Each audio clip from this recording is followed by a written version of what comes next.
1981, à Bozoul, dans l'Aveyron, mon fils participait à une course de vélo dans la catégorie cadet.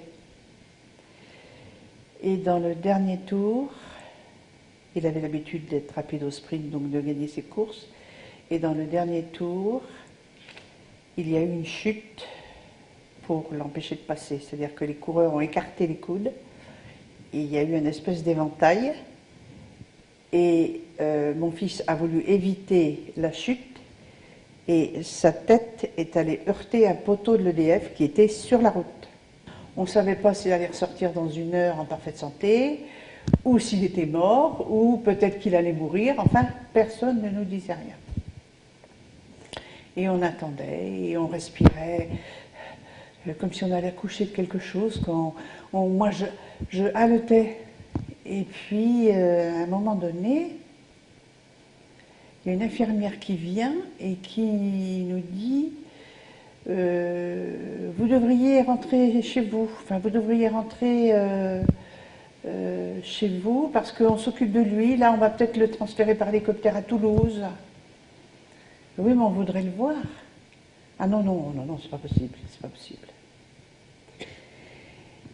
Et puis alors mon mari et moi nous nous regardons et puis on se dit on va peut-être aller conduire Stéphane, mon autre fils, et puis Christine chez les papis et la mamie. Alors on est partis.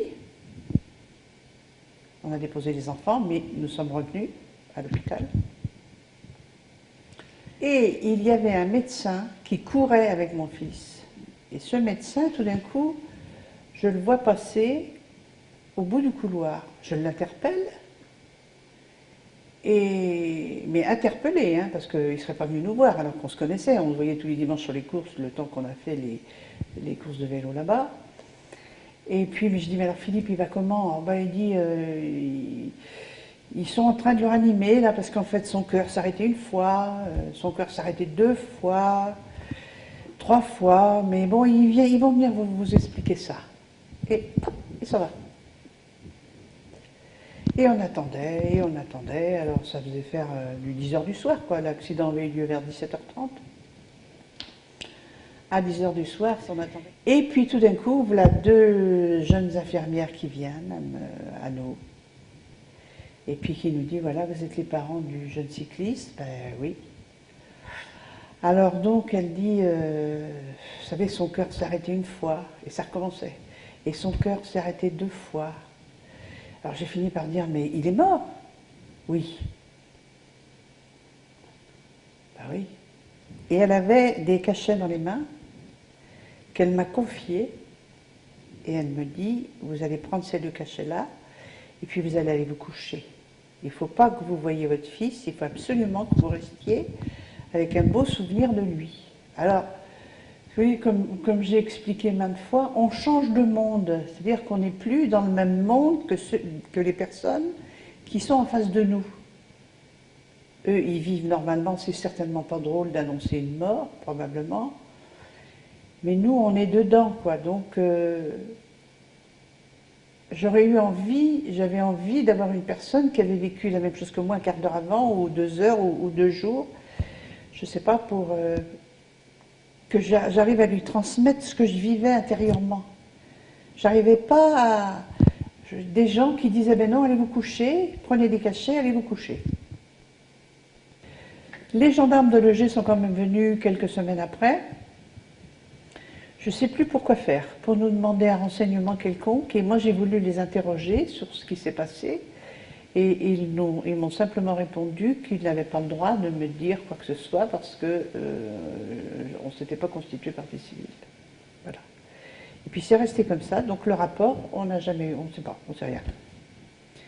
Ça a été comment dirais-je, quand on réfléchit après coup, comme ça, qu'est-ce que ça aurait changé, effectivement, de porter plainte?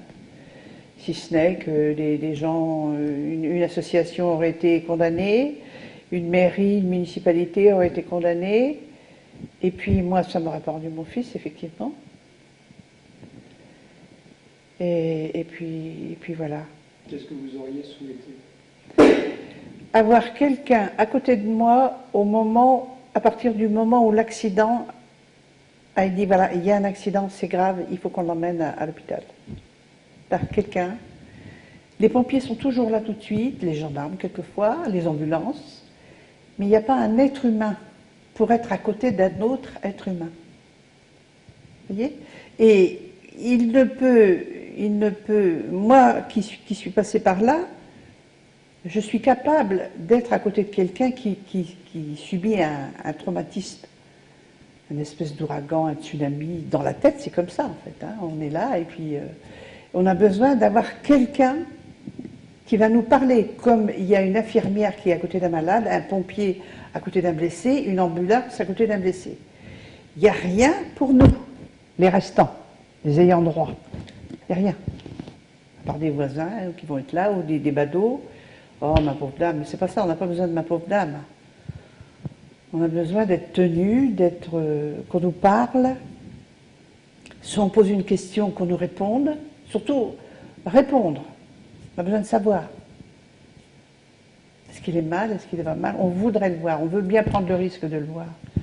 Pourquoi est-ce que c'est un médecin ou une infirmière ou un gendarme ou un pompier qui dit non, vous ne devez pas le voir? Alors que nous demandons à voir. Nous demandons à toucher.